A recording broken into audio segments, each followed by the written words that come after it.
Boa tarde a todos e todas. Eu sou João Caetano, da Lavra Editora. Estamos continuando com a nossa já até tradicional live de toda quinta-feira, às 17h30, quando entrevistamos alguém ou debatemos temas ligados à arte, à literatura, à cultura em geral. O nosso entrevistado de hoje é mais um multiartista. Ele é compositor, é cantor, poeta, jornalista, um dos coordenadores do Sarau da Maria e um dos principais divulgadores, talvez o principal divulgador da cena cultural alternativa atualmente, através de um blog que ele tem no jornal O Estado de São Paulo e que é esperado e reproduzido por todo mundo nas redes sociais. Nosso convidado de hoje é o Arnaldo Afonso. Boa tarde, Arnaldo. É um prazer ter você aqui com a gente. Boa tarde, João Caetano. Prazer estar aqui. Obrigado pelo convite. Fico lisonjeado. Antes de entrarmos, eu estava comentando com você que assisto quase toda quinta-feira e vi pessoas incríveis darem depoimentos maravilhosos aqui na live da Editora Lavra. Parabéns aí pela iniciativa. Fico lisonjeado de fazer parte desta galeria. Vamos ver se eu falo algumas coisas que interessem ao pessoal que está aí ouvindo aí. Obrigado a todos. Tenho certeza que sim, vai ser uma ótima entrevista. O Arnaldo, mas para começo de conversa, quase todo mundo te conhece, mas se apresente, conta um pouco para a gente quem é o Arnaldo Afonso. Eu sou um cara que começou a enveredar aí pelos caminhos da arte desde cedo, talvez porque conheci pessoas muito legais que me iluminaram esse caminho e eu fui indo. Eu acho que tudo na minha vida sempre foi assim, sempre foi um desenvolvimento natural, assim, das coisas que eu gosto, das coisas que me interessam e das oportunidades que vão aparecendo, né? Eu acho que eu dei muita sorte de encontrar pessoas incríveis, assim, na minha vida. E, por incrível que pareça, inacreditavelmente, mesmo já na idade madura, com essa onda dos saraus, eu acabei conhecendo pessoas maravilhosas nos últimos 7 anos, através do Sarau da Maria. Sabe aquela coisa de turma que te orienta, que te esclarece, aquele meio que te faz bem, aquele ambiente que te faz bem? Eu acabei encontrando novamente, através dessas turmas que eu conheci, os coletivos de saraus, essa coisa toda que a gente vai falando aqui daqui a pouco. Ah, legal. O Arnaldo, você é da onde? Você é aqui de São Paulo mesmo? Sou aqui de São Paulo. Eu estou compartilhando aqui a nossa live aqui na minha página, por isso que eu estou olhando para cá. Estou tentando compartilhar, não está dando muito certo. Eu sou aqui de São Paulo, da Vila Maria, sempre morei na Vila Maria, a minha vida inteira. Eu tenho 61 anos, 60 anos, e 61 fiz agora. Fiz agora, a semana passada, junto com no dia do Sacha. Participei da live lá do Sacha, eu e o Sacha fazemos no mesmo dia. Não somos gêmeos, e meu grande amigo Sacha. E a gente brinca com essas coisas, né? Quem aniversaria no mesmo dia? Não somos gêmeos e tal. E sempre vivi na Vila Maria. Morei apenas 1 ano aqui no bairro ao lado, morava com a minha mãe ainda, aqui na Vila Guilherme, que também é distrito da Vila Maria, aqui na Zona Norte. Né? Mas a vida inteira aqui. E como é que você falou que teve muita gente que te ajudou a seguir esse caminho da arte? O que surgiu primeiro? O Arnaldo compositor, o Arnaldo poeta? Como é que foi isso? Conta. Eu não sei. Eu desde criança, eu compunha assim de cabeça umas músicas, desde criança mesmo. Acho que toda criança faz isso também, né? Sei lá, inventa umas músicas e eu fazia isso. ninguém mandava fazer e não havia muito porquê. Não tem em casa assim ninguém, né? Que... Tem o meu irmão Luiz, que na adolescência dele ele participou de uma banda chamada Liverpool Sound, Opa! que interessados nas músicas dos Beatles, eles forravam a garagem da casa de um amigo deles, Davi, que agora mora lá na Espanha, família de espanhóis, assim. E eu, uns 4 anos mais novo, nessa época era muita diferença, eu era criança, né? Eu ficava brincando com o irmão do Davi, a gente tinha 8, 9 anos, e eles, pré-adolescentes, ficavam ensaiando as músicas dos Beatles lá na garagem da casa do Davi. Mas fora isso, que eu mesmo nessa época, eu já tinha uns refrões na cabeça, umas coisas que eu inventava, eu anotava num caderninho, coisas bobas de criança, mas assim, já era, né, uma manifestação de que eu iria seguir por aí. E eu lembro que na pré-adolescência, eu começava a reparar muito nas letras de música, muito, eu sempre reparei muito nas letras de música. Demais, assim.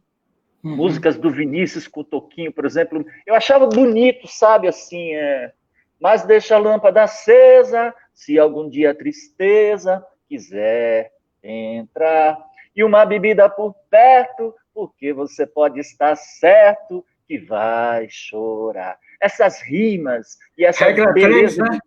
Regra 3, de contar uma história. Tem outras que eu lembro também. Eu fiquei muito impressionado quando o Raul Seixas lançou Ouro de Tolo. Eu fiquei muito impressionado.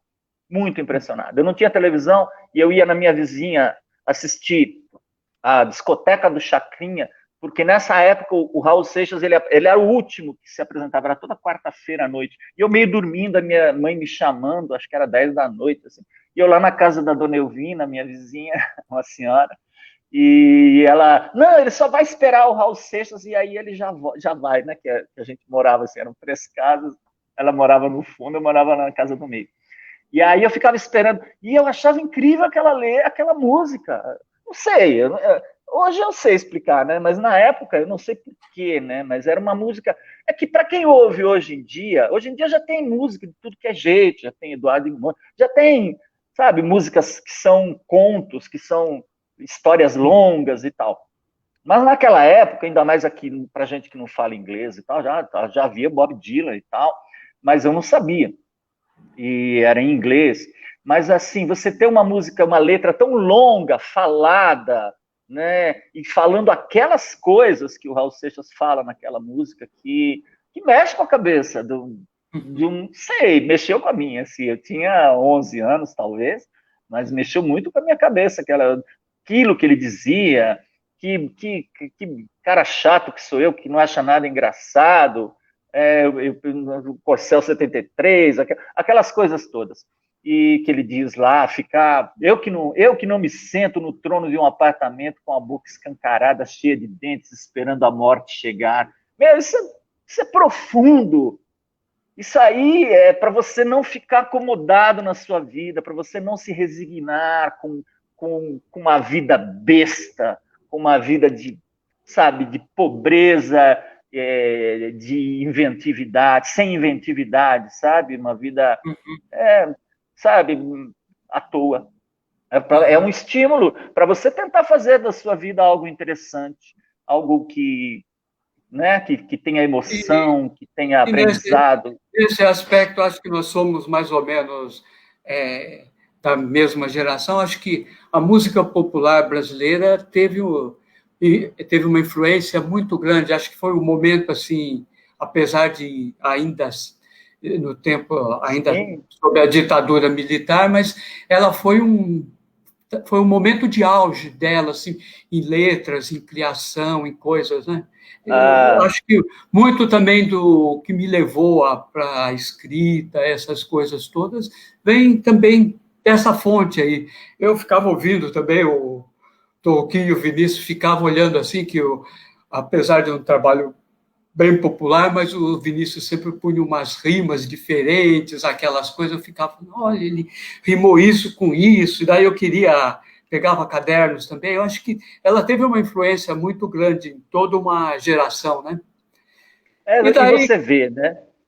Só complementando, Sim, O sim. Vinícius é um dos caras mais importantes da história da cultura brasileira, né? Fez a primeira peça com protagonistas negros, enfim, que depois virou aquele filme que levou a imagem do Orfeu Negro. Brasil para o mundo, Orfeu Negro. Foi o cara que fez a parceria com o Tom Jobim. Ele já era um cara conhecido, um poeta, diplomata, e aí ele se juntou a Tom Jobim. Depois com Baden Powell, quer dizer, com Lira.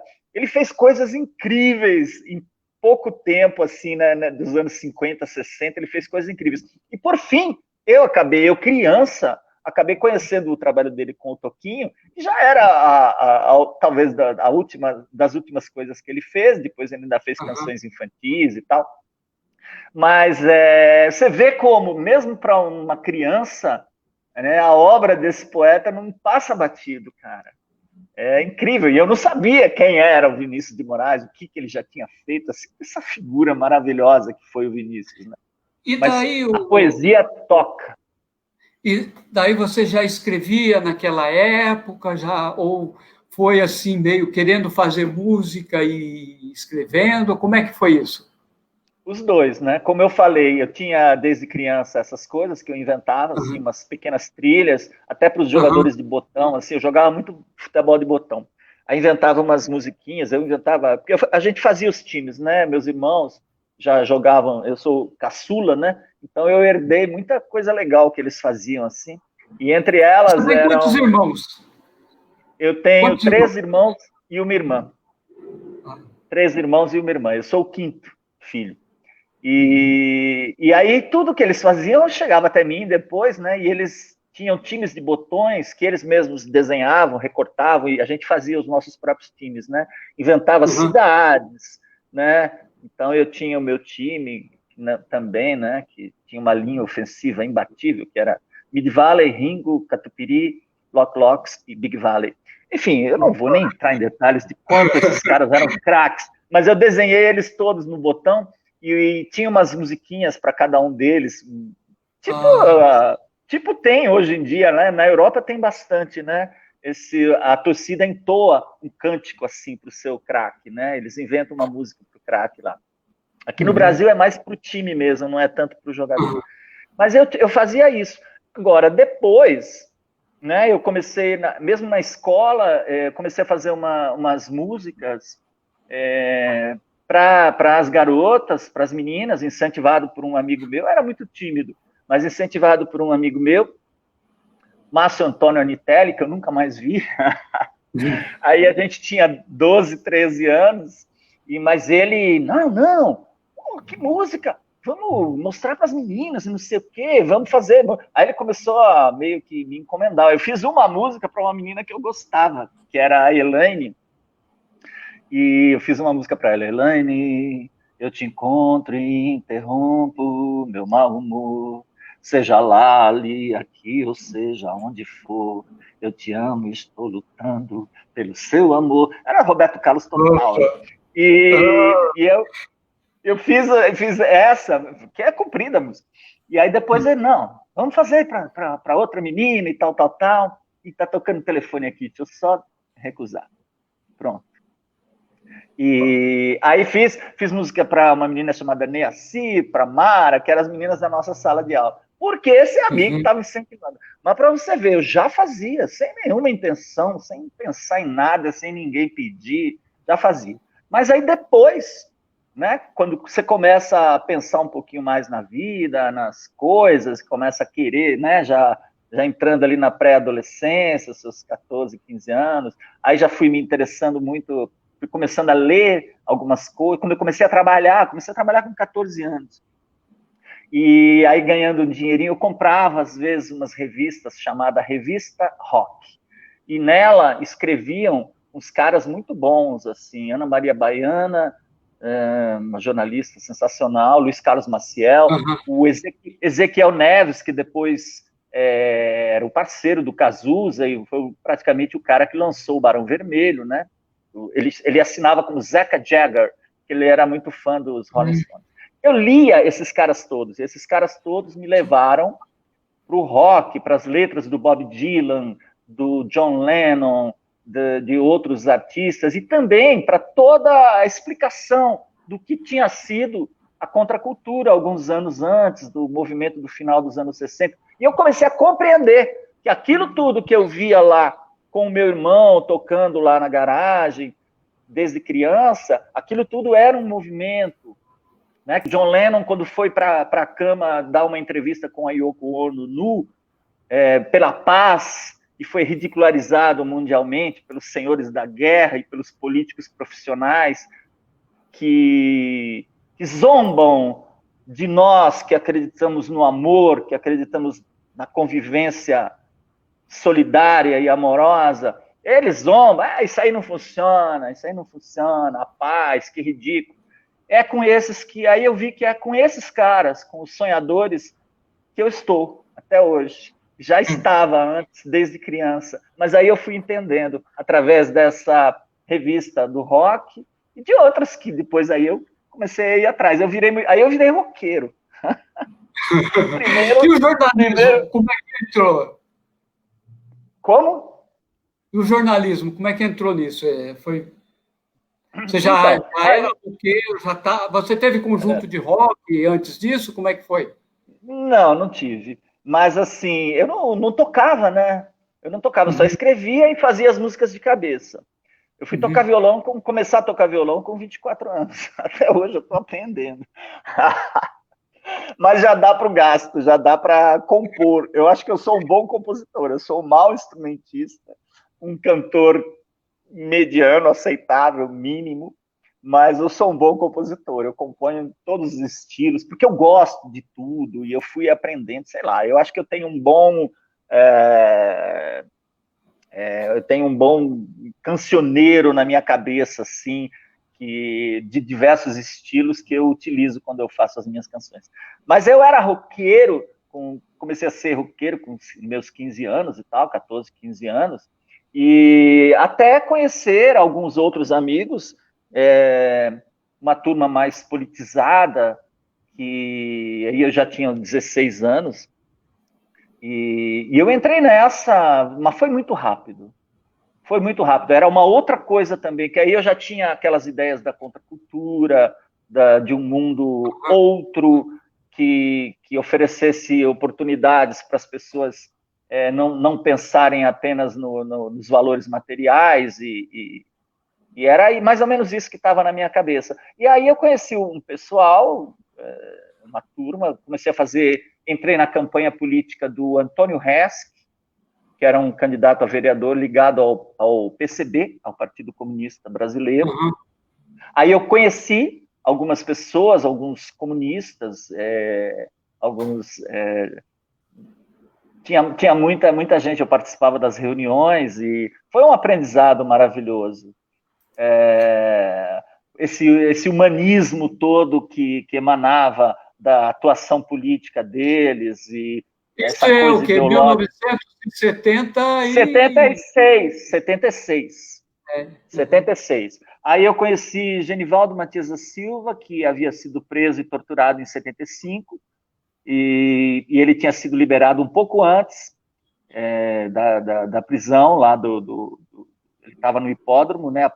Primeiro foi torturado lá no DOI-CODE, pela ditadura militar, essa que o senhor Bolsonaro defende aí, esses fascistas defendem, que matam as pessoas e tiram a liberdade das pessoas. E eu cresci, eu acho assim, se eu fosse 2 anos mais velho, talvez eu tivesse sido preso em 75, porque a minha entrega ideológica, assim que eu tomei uma consciência maior das injustiças do mundo, foi tão arrebatadora, me levou à ação imediatamente, entendeu? Eu virei um militante político imediatamente. Assim, sabe, eu acho muito simples entender o mundo dessa forma, que as coisas têm que ser para todos, entendeu? Não existe aceitação para um mundo onde você não tem oportunidades para todos. uma riqueza exagerada para alguns, não é só exagerada, é que eu já estou tão tolerante com relação às injustiças do mundo, porque o mundo vai tão para trás que algumas poucas políticas de inclusão, por exemplo, já me deixam feliz, porque quando você tem um governo como esse do Bolsonaro, um governo fascista, que só tira direitos trabalhistas, o direito dos artistas, inclusive, que desrespeita o povo, a ciência, a cultura. Pelo amor de Deus. Então, pequenas atitudes de inclusão, políticas de inclusão, já me deixam feliz. Mas o que eu queria mesmo era um mundo que eu acho natural, sabe? Eu acho assim, é como se fosse uma casa onde você tem a comida e divide a comida entre todos, onde você tem as funções e você divide as funções entre todos. Será que isso é tão difícil assim de entender? Creio que não. A Eliana Mara, inclusive, está comentando que você é uma inspiração, Arnaldo. Que bom. Legal. Ô, Arnaldo, então, você é militante, daí essa militância acabou te levando e já ligado a fazer a letras de música, essas coisas, daí isso te levou para o jornalismo, foi assim? Como é que foi a sua ida para o jornalismo? Não. Sim, de certa forma sim, mas assim, eu comecei a fazer as coisas na escola, né? No centro cívico da escola, eu comecei até aqui na escola, aqui do lado de casa, aqui no Colégio Paulo Egídio, né? Eu comecei a gente fazia o jornal da escola, a gente era podado pra caramba, porque os professores e o diretor do centro cívico ficava tesourando a gente, e a gente queria fazer as coisas, queria falar das coisas, né? Nós levávamos pessoas legais na escola para fazer palestras e coisa e tal, e claro que as pessoas eram todas contra a ditadura militar, elas eram todas a favor da liberdade, da democracia, das eleições diretas, enfim, desse mundo que depois a gente acabou conquistando e que agora está ameaçado novamente. A vida é um estado sempre de vigilância, né? Mas então, só para terminar, aí na escola eu acho que aí eu acabei escrevendo, comecei a escrever, começamos a fazer o jornal, aí depois teve algumas iniciativas de fazer jornal de bairro, aqui na Zona Norte, fizemos alguns números experimentais, fizemos o Jornal da Gente, que era um jornalzinho que a gente distribuía, fazia também no mimeógrafo, enfim, o nosso grupo político, e também, paralelamente a ele, tinha os grupos culturais, né, assim, especificamente culturais, né, que às vezes não estavam no mesmo grupo político da gente, mas teve os amigos, né, que participavam de festivais na escola, feiras de música. A gente começou a atuar também um grupo na Sociedade de Amigos de Bairro do Jardim Brasil, a promover eventos culturais. Participamos do Circo Amarelo, da gestão do Jean Francisco Guarnieri na Secretaria Municipal de Cultura. Aí já era começo dos anos 80. E tudo isso foi me levando também para essa atividade com o jornal, né? Com os jornais. E como eu acabei chegando... Você está me ouvindo, João? Sumiu um pouquinho você, Estou ouvindo, mas agora voltou. Estou ouvindo. É que eu tinha saído da... tá. E então é isso. Eu acabei indo trabalhar no jornal, mas eu fui trabalhar no jornal como designer, né? Aí o primeiro jornal que eu trabalhei foi o Jornal dos Comunistas, foi A Voz da Unidade, do Partido Comunista Brasileiro. Eu trabalhava lá, que era uma espécie de A Voz Operária, a lendária A Voz Operária, só que aí já visando já um período de legalização do partido, né? Que acabou acontecendo. Depois o partido acabou se desfazendo, mudou de nome, sei lá o que, não sei o que lá. E tem o Partido Comunista do Brasil também, que é o PCdoB, que hoje eu tenho vários amigos em diversos, e sou simpatizante de diversos partidos, do PSOL também, e do PT também. Eu nunca fui, vários amigos participaram da fundação do PT aqui na Vila Maria, e eu nunca fui exatamente petista, justamente porque eu era muito vinculado ao Partido Comunista e tal, e o PT sempre queria, é outra coisa, não queria essa vinculação direta na época, com os comunistas da antiga, como eles diziam, né? E eles queriam outras práticas, sei lá o quê. No fim, mas nós estamos aqui. Eu vejo a importância do PT na história brasileira como o partido de esquerda, ou que levou o ideário de esquerda mais à frente aqui no Brasil, né? E aí eu fui trabalhar no jornal Voz da Unidade, e claro que eu participava também em todos os lugares que eu passei, eu também escrevia sempre alguma coisa, né? Mas eu era designer. E aí eu acabei sendo profissional, né? Do diagramador, designer, e fui trabalhando, fazendo a minha carreira. Fui trabalhar depois na Gazeta Mercantil, fui trabalhar depois no DCI Visão, depois no Estadão, e aí, depois também no Estadão, é que eu escrevia uns textos, eventualmente, publiquei algumas coisas, mas foi através do blog, né? E o blog só veio recentemente, através dos saraus. Então, é uma coisa, o blog tem 5 anos, o Sarau da Maria tem 7 anos, então, essa parte mesmo de jornalista, de escrever, ela veio recentemente. Mas eu estive o tempo inteiro ligado ao jornalismo. Tempo inteiro, seja como artista gráfico, designer, seja como militante político, da importância de você divulgar suas ideias na escola, no bairro, na sociedade, amigos de bairro, na associação de moradores e tudo mais. E como é que você vê o jornalismo hoje em dia? Olha, hoje em dia é triste, é triste. Sabe o que eu vejo? É muito bonito, assim, eu tenho vários amigos, né, que nem são exatamente de esquerda, né? Eu sou um comunista velho, né, João? Velho no sentido assim, é o que eu acredito, mas ao mesmo tempo eu percebo um mundo tão... quando eu vejo as pessoas falarem mal do comunismo, assim, pessoas que não sabem, leigas, assim, que não sabem nem do que estão falando direito, falarem mal como se fosse, é coisa disso e daquilo.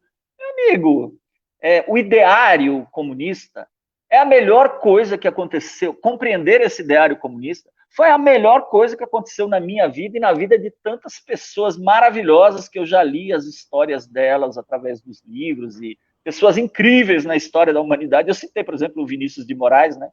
Que era ligado, era artista, tal, você pode dizer assim. Mas tem outras figuras maravilhosas. O ideário comunista é inatacável. É dar oportunidades a todos, é dividir o pão se você é cristão. Então, é por aí que eu vejo as coisas. Como os governos vão organizar isso é outra história.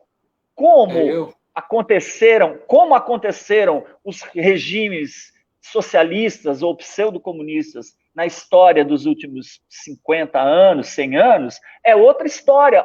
Com defeitos, problemas, erros. Isso tudo é a história do ser humano e é a história da luta de classes, entendeu? Você vê, hoje a gente tem aqui, nessa situação de fascismo, de retrocesso político e cultural, hoje a gente entende, eu tenho amigos de uns 40 anos, até jornalistas, eles defendem esse jornalismo de isenção, é uma coisa burguesa, porque quando você entra realmente no pega para capar que esse governo provoca, aí você entende um pouco que você precisa ter um lado, porque senão eles botam a gente na cadeia, eles fecham o Congresso e eles tiram as liberdades e as políticas de inclusão. É muito simples de entender. A gente tem que resistir a esses caras aí. E não existe outra saída. Por isso que eu digo que eu já estou um pouco resignado com relação às minhas próprias ideias comunistas. Mas eu espero que venha novamente um tempo onde as políticas de inclusão e democráticas entrem novamente na pauta dos políticos, né? Uhum. A Eliana Mara falou assim que alegra essa tua lucidez, o tempo passa, mas a arte, o amor pela vida e pela igualdade mostram um coração de menino. Opa! Precisamos de algumas doses de pureza. Você é purista em política, Arnaldo? Eu acho que eu não sou propriamente um entendido, um estudioso, né? Eu admiro demais, né? Por isso que eu ouço aqui, eu ouvi mesmo nas suas lives, gente que sabe muito mais do que eu, que leu muito mais. Não é que eu não me interesse, mas eu acabei enveredando pela arte, pela poesia, sei lá, eu acabei deixando um pouco a teoria política de lado, né? Eu vejo, por exemplo, o Éder Lima, um grande amigo, você mesmo, são caras que entendem muito de política, do processo político, da teoria política, citam os autores, não sei o quê, Lukács, não sei quem. Aí tem o Paulo César Carvalho, que é trotskista, um grande amigo também, e ele é super politizado, e ele fica louco, assim, nas discussões. Mas eu fico lendo e aprendo muito com vocês todos. Eu acho que vocês são meus companheiros de jornada, e eu, sem me situar exatamente num campo político bem definido, né? Eu estou com você, ainda mais porque os tempos são tão contrários, né, ao socialismo, à política socialista, que eu acho que, nesse momento, o mais importante de tudo é abrir o campo democrático mesmo e garantir a liberdade, né, de ação. Mas eu observo que eu queria entender mais disso tudo. Mas eu leio, vou acompanhando a política. Arnaldo, agora falando em leitura, você separou algum texto aí que o Arnaldo gosta, ou que ele produziu, que ele gostaria de ler ou apresentar para nós? Nossa, que eu gosto, assim, eu não separei dos outros, eu não separei, mas são milhares. Sim, seu.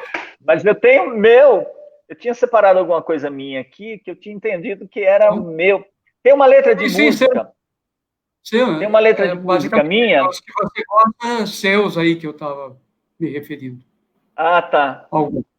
Daqueles que você. Eu sei que a sua produção é vasta, né? Olha, outra coisa também. Eu, com essa minha ligação com os amigos, né, das editoras e tudo, às vezes vem assim, vamos lançar um livro. E eu, sinceramente, ainda não me sinto, puta, eu acho que eu escrevo bem, principalmente o texto jornalístico e tal, mas às vezes eu leio os meus poemas e tal, e eu não acho assim que mereça, mas uma publicação. Mas eu sei que tem algum valor. Eu vou ler então um texto aqui, chamado Nonarte. Para que serve um poema, uma canção, uma vida paralela, uma invenção, um filme rodando no mundo escuro da imaginação? Quem poderá dizer ao certo o que é real ou ficção? Eu li que os índios brasileiros misturam isso. O sonhado é vivido, o desejo acontecido. Talvez nossa chance de felicidade resida aí, resista nisso, nessa herança de utopia que nós quase extinguimos. Um fio de esperança conectado ao impossível. Enquanto houver o onírico, estamos vivos. Aspiro, respiro, piro. Louvores, passos, cânticos, quadros, ídolos e amores. São encantos que convivem nesse espaço-tempo íntimo e, simultaneamente, coletivo. Existem enquanto sinto, enquanto sentimos. Dar luz às palavras, dar asas ao som. Ixi, sumiu aqui, peraí. Achei. Dar luz às palavras, dar asas ao som, viajar no delírio. Para que serve um verso, uma melodia, em meio a mais um dia difícil e pesado, real ou fictício? Que ofício bonito é esse com que eu brinco? Malabarista de palavras e labores, misturo eras, povos e destinos, lugares onde o velho é menino. Arte é o momento eterno na pele do sentimento. Se você não captou o que está escrito, nada foi dito. Se não soube ser solidário, se não ouviu o meu grito, não houve história e tudo é silêncio perdido. O amor é um criador de movimentos. O sonho é um alimento. A arte é um meio. Dizem que não serve para nada, nonada, manada, coisa sem utilidade. Mas vá dizer isso tudo sem arte. Opa! É isso aí. É sobre isso tudo aí que a gente estava falando. Pois é. O Arnaldo, e você já, por isso aí a gente já sabe que tem uma produção muito legal aí, e a Lavra está de portas abertas. Já estamos falando em produção, em editora. Que livros o Arnaldo leu, assim? Que autores e autoras fizeram a cabeça do Arnaldo? Putz, eu tinha feito um post no meu blog. Para quem não sabe, é o blog Sarau Luau Escambau, né?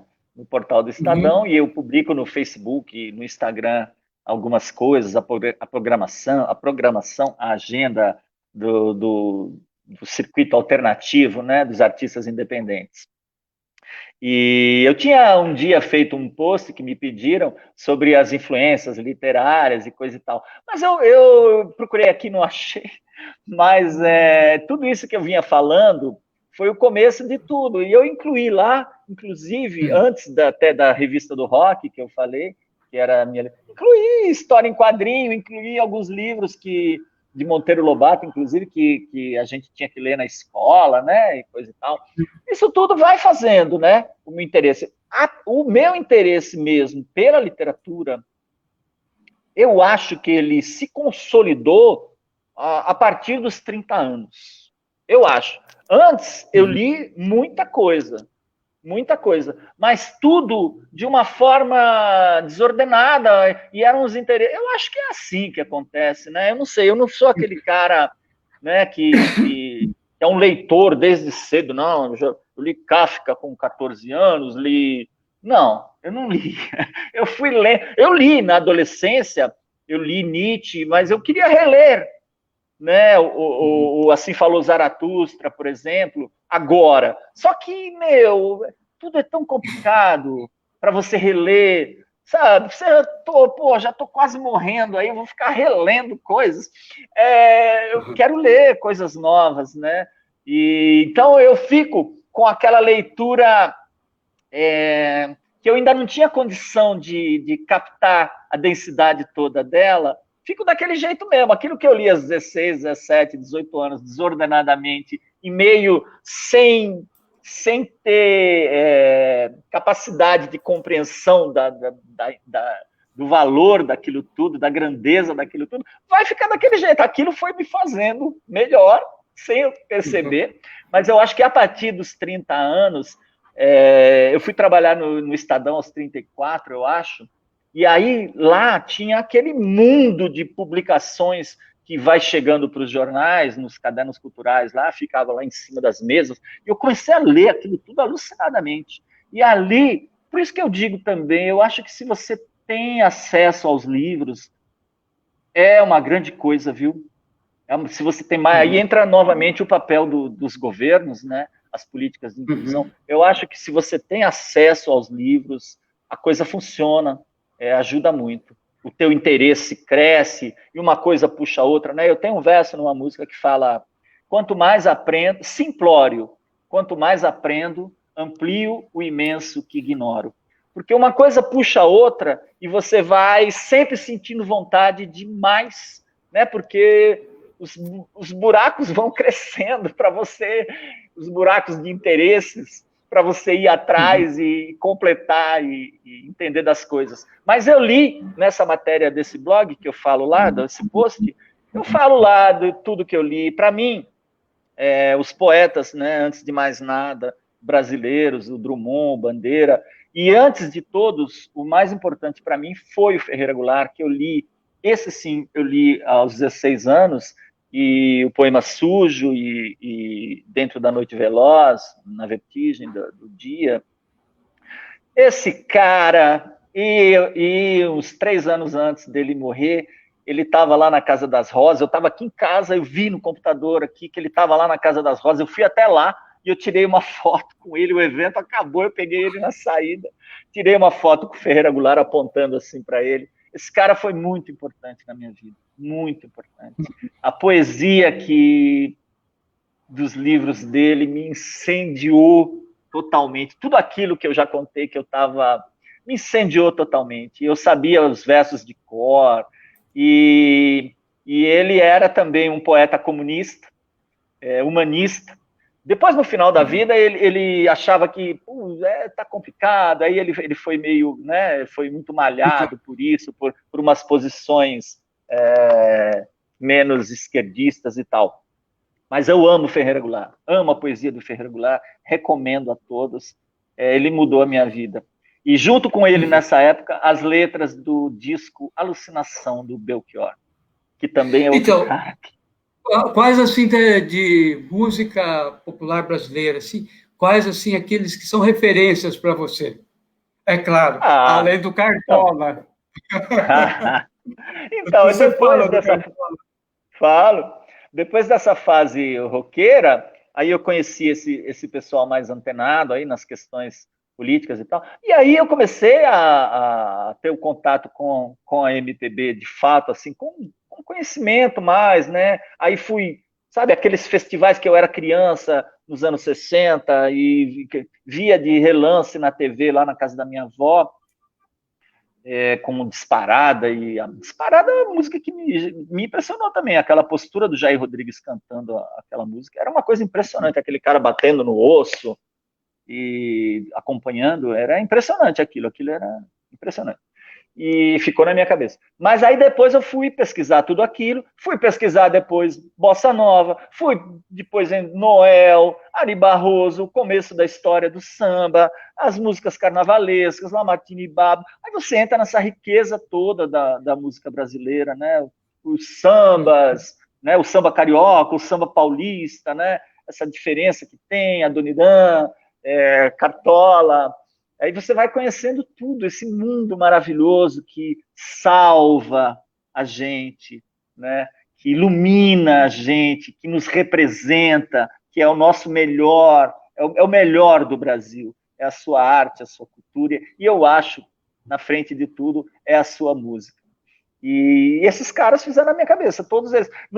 Eu tinha 16 anos, quando o Belchior lançou Alucinação, eu já conhecia através do meu irmão, que tocava o primeiro disco dele, que tinha passado batido, mas o meu irmão tocava umas músicas em casa.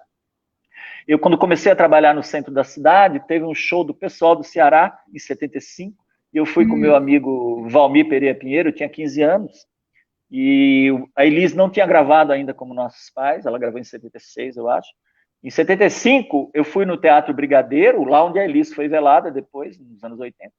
E eu e meu amigo assistimos o show do pessoal do Ceará com Belchior, Ednardo, Roger e Tete, Fagner, não sei se o Zé Ramalho também, que não é cearense, não sei se ele participou, que ele era da turma. Tinha meia dúzia de gatos pingados lá no teatro assistindo. E eu era um deles. E logo depois a Elis gravou a música do Belchior e ele lançou a Alucinação, que é um disco que fez a minha cabeça também. É um disco que recomendo também, é um marco na história do cancioneiro popular brasileiro. E esses caras, Chico Buarque, é o maior de todos, eu acho.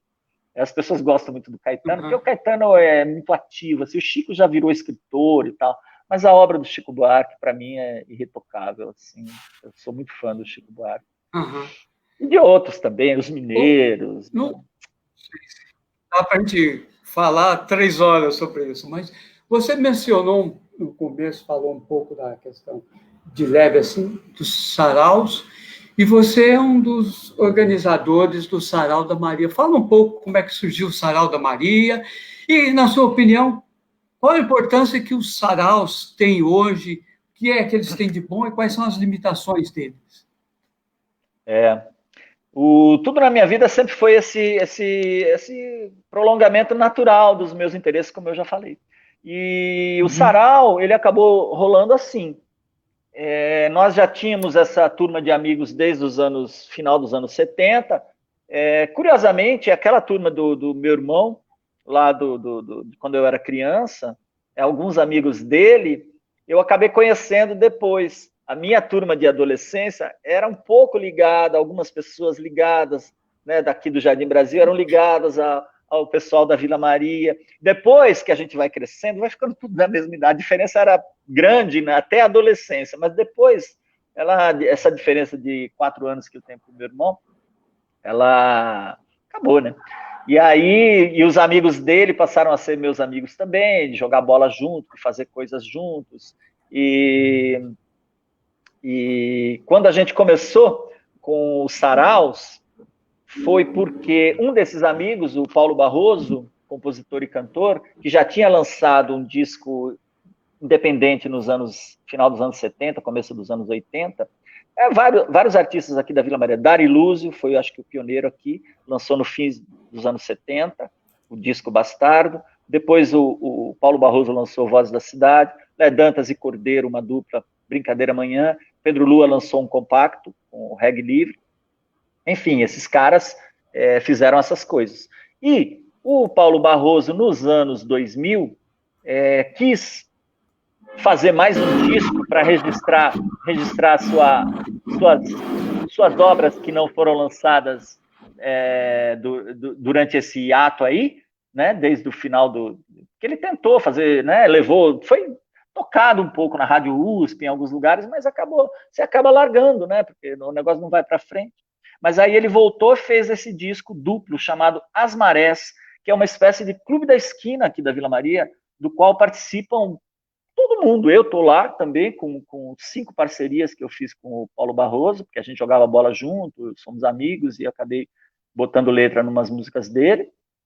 Mas várias pessoas participam, desde Capelosa, Suzy Matias, Oswaldo Rosa, Cordeiro, Guerreiro, vários artistas da Vila Maria. Meu irmão fez a capa, Luiz Carlos Afonso, o Baguidas fez a apresentação. Então, tem muitos artistas da Vila Maria envolvidos ali naquele trabalho. E desses ensaios, acabou nascendo a ideia. Um dia, o Vlado Lima, né, a gente ia para o bar tocar. O Barroso fez aqui um lançamento, um pré-lançamento para levantar fundos para fazer o disco. E depois a gente ia para o bar do Giba, ficava lá tomando cerveja e tocando violão, um monte de gente. O Vlado Lima um dia apareceu por lá, a gente não conhecia ele ainda.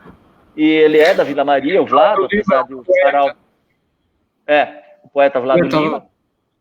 Meu parceiro, que eu musiquei aí um poema dele, que estou adorando cantar por aí, chamado Os Desperdiçados do Mundo. Vlado Lima, para mim, é o maior poeta que eu vi no sarau. Tem outros excelentes, né? É difícil falar isso, viu? É difícil, porque agora há pouco eu li um texto do Akira Yamazaki, incrível. E, enfim, tem vários ótimos escritores aqui. Mas a Márcia Barbieri, que esteve aqui também, é uma escritora incrível, incrível. Enfim, e aí a gente acabou, através do Vlado Lima, olha, faça um sarau, a gente fez. O Vlado Lima, inclusive, participou dos primeiros, depois ele saiu. Foi aí que começou o sarau. Mas ele era o prolongamento do quê? De toda a nossa atividade dos últimos 20, 30 anos. Nós somos isso, nós aqui da Vila Maria, nós somos esse grupo. O Sarau da Maria, há muita gente, porque eu apareço bastante, porque eu tenho as atividades, eu apresento sarau, eu faço muita coisa, mas o Sarau da Maria, ele é representante desse coletivo. E ele sempre esteve aberto à participação desse coletivo. As pessoas, às vezes, participam um pouco mais, um pouco menos, se distanciam, voltam, mas ele é representante desse coletivo da Vila Maria aqui, de artistas e músicos, das nossas brigas políticas, desde o final dos anos 70 até hoje. Ah, legal. E eu acho ele muito... Você perguntou sobre a importância, né, do sarau. Uhum. Olha, que coisa maravilhosa. Como eu falei, eu acabei, né, já na idade madura, fazendo turmas de amigos maravilhosos e com aquele mesmo frescor com que eu tinha encontrado essas turmas nos anos 70, 80. Eu tenho amigos que eu peço para chamar, posso te chamar de amigo velho? Amigo velho. Por quê? Porque a identificação é tamanha e foi tão imediata, né, com algumas pessoas, com o Vlado, com a Kira, que eu peço para chamar de amigo velho. Posso te chamar de amigo velho? Porque Eu amo esses caras e eles são importantes demais. E tudo Legal. isso, esses núcleos todos, eles vão reverberando, sabe? Eles vão crescendo e eles vão originando outras coisas, discos, livros, saraus, encontros variados, festas, casamentos. Pois é. E como é que surgiu a ideia do blog, que dá mais ou menos um apanhado de praticamente todos os saraus, acho que acontecem em São Paulo? Como é que surgiu essa ideia? O blog é um orgulho meu. Eu não sou um cara orgulhoso, mas o blog é um orgulho que eu tenho, assim, de ter feito, sabe? De ter iniciado, porque eu tinha um certo cagaço de iniciar, porque eu falei, eu não vou dar conta de fazer isso e tal, tal, tal. Mas eu levei no Estadão, eu trabalhava no Estadão de designer e tal, e levei lá no Caderno 2 para uns amigos.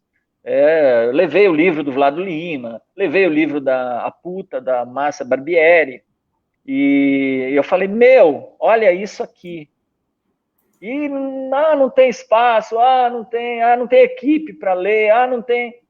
Aí eu, fui reclamar lá com o Roberto Gazzi, que era o chefão lá, o chefe de redação. O Gazzi é uma pessoa maravilhosa, maravilhosa.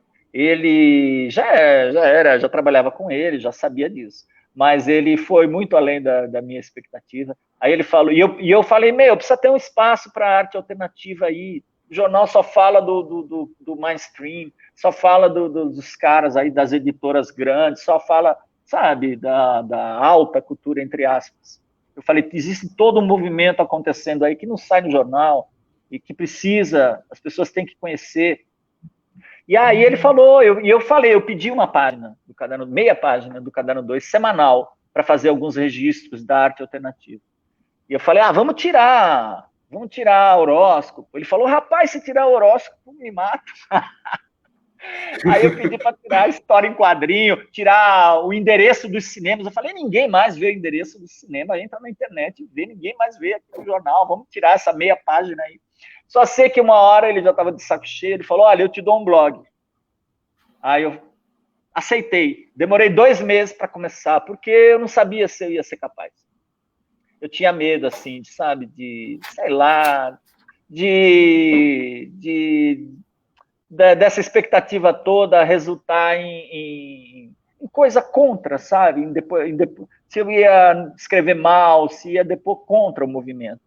Mas, felizmente, eu acho que eu também fui me animando, comecei a escrever, eu não tensionava escrever textos poéticos no blog, mas inspirado pelos artistas. Eu acho que a melhor coisa que eu fiz, além das agendas, de noticiar, de registrar esse movimento, assim como outros fazem, né, que é o Nicanor, o Roberto Cândido, que é um fotógrafo que vai a todos os movimentos. Essa gente é valiosíssima. Nicanor com a TV Arte Multicultural, e outros. Tá tocando aqui de novo. Deixa eu só desligar. Não apareceu. Vocês estão ouvindo o barulhinho, não? Não. Acho que vai parar já já. Aqui, recusar. Pronto. E além desse registro, eu comecei sei lá, eu conhecia o disco ou o livro de alguém, gostava, falei, vou escrever. E aí, na hora de escrever, eu estava tão empolgado que eu acabava escrevendo um texto poético sobre.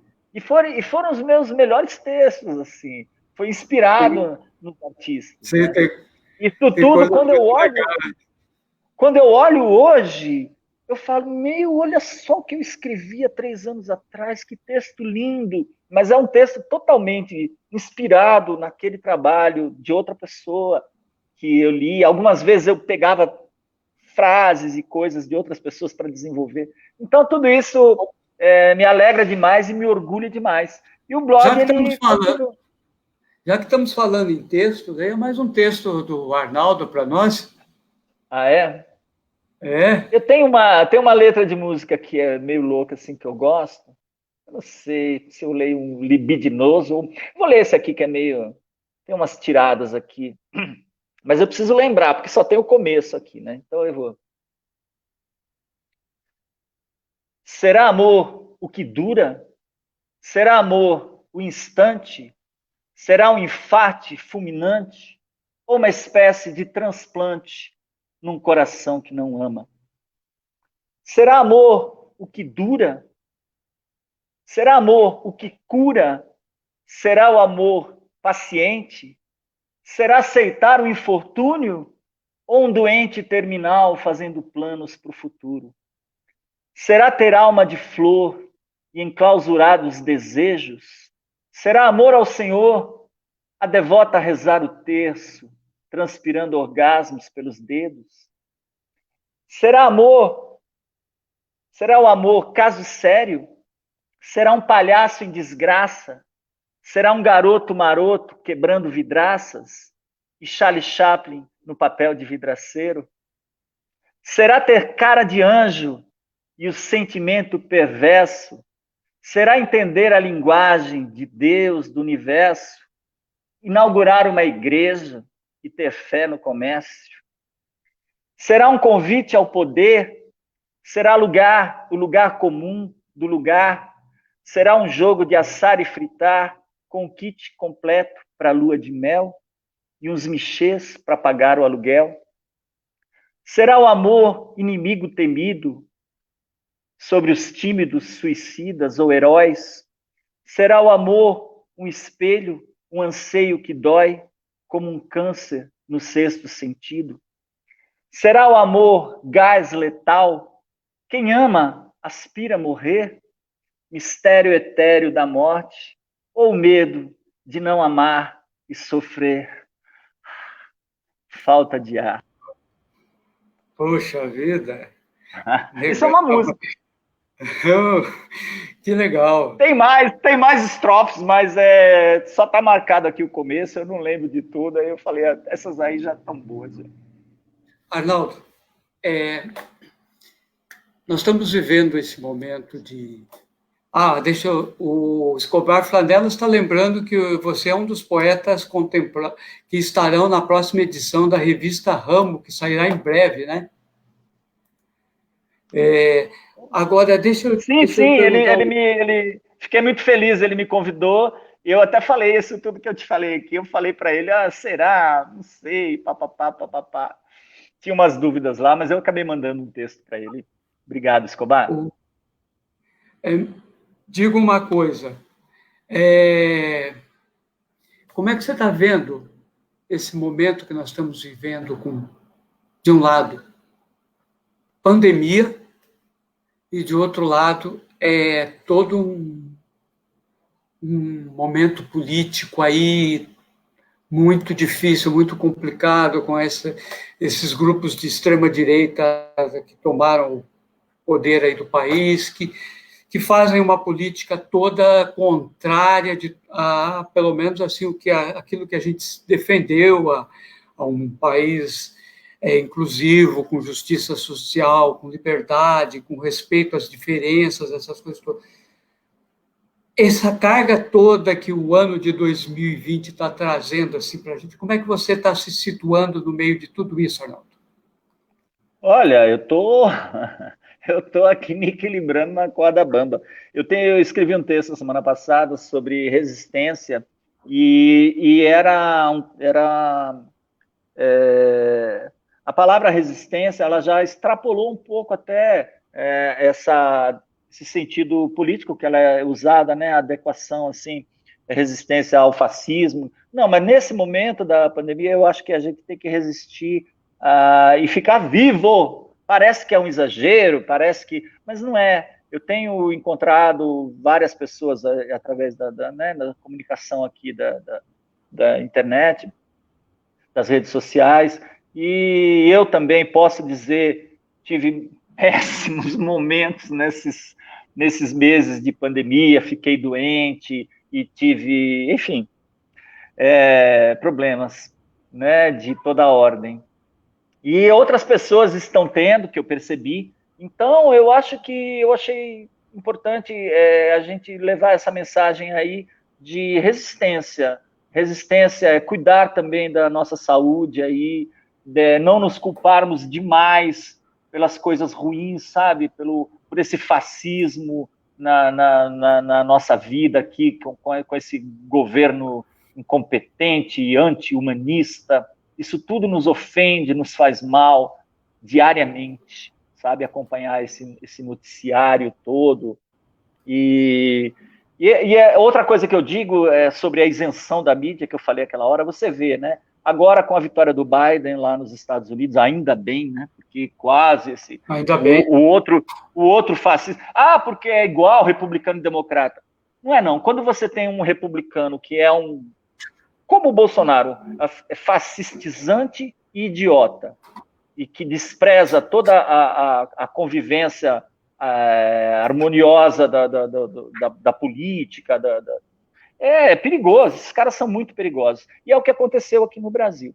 E você vê que a Fox, quando ele ameaçou reclamar dos resultados, o Trump, quando ele sem base nenhuma, sem prova nenhuma de fraude, eles simplesmente cortaram o discurso.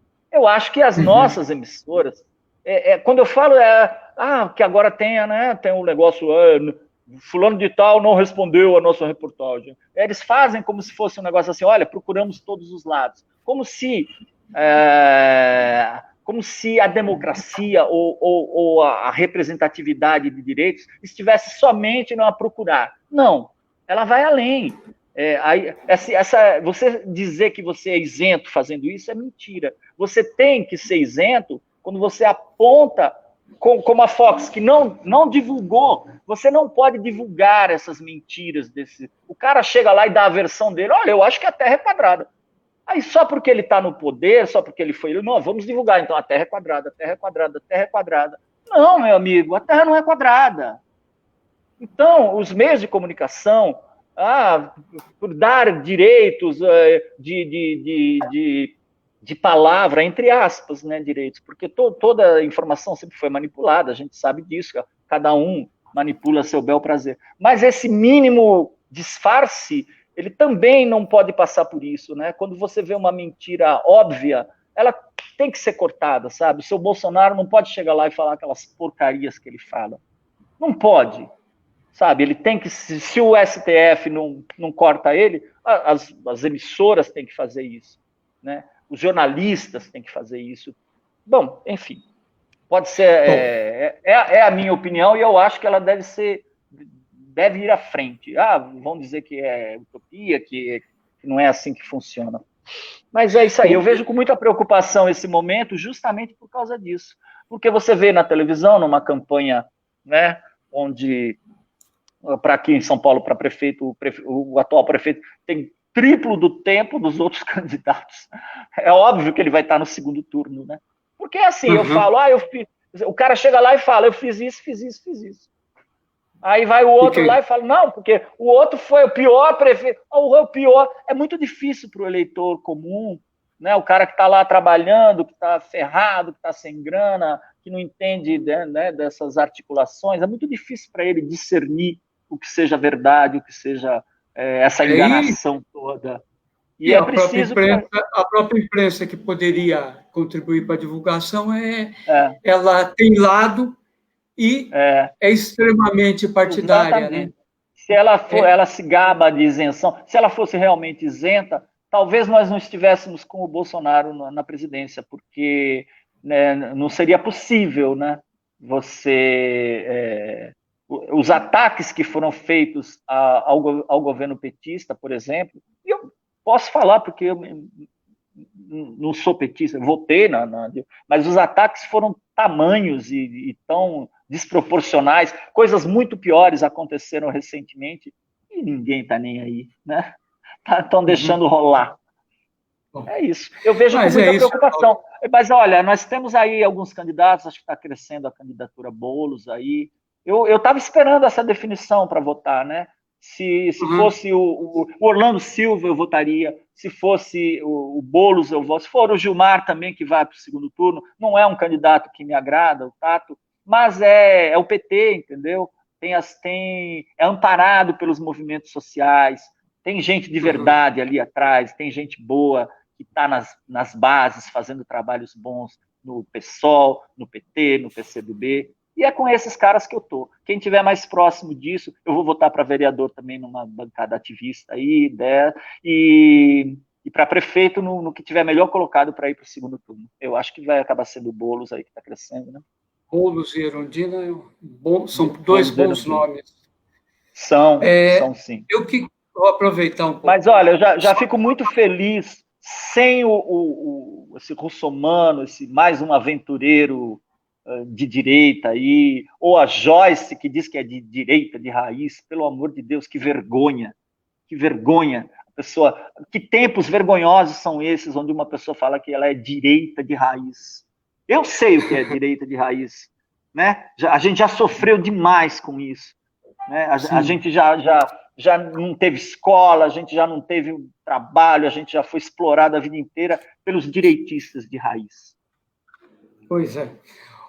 Eu quero só anunciar que na próxima live, da quinta-feira que vem, nós vamos ter a presença da poeta, escritora, musicóloga Chris Herrmann, que está lá da Alemanha, vai estar conversando aqui com a gente, e vai contar um pouco. Ela foi premiada na semana passada, vai contar uma série de coisas interessantes aí. Eu convido a todo mundo para acompanhar essa live.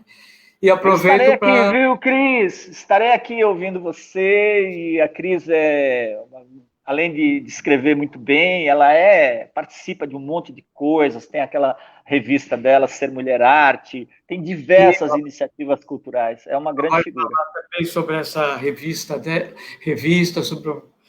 E vamos também, na outra quinta, o Manogon vai estar lançando o livro dele, Dentes Moles Não Mastigam Pedras. Um livro muito diferente, é um livro de poesia, com 3 textos ao final, assim, de prosa, mas é um livro muito diferente, com um visual muito legal, e vai ser muito interessante. Convido a todo mundo para acompanhar.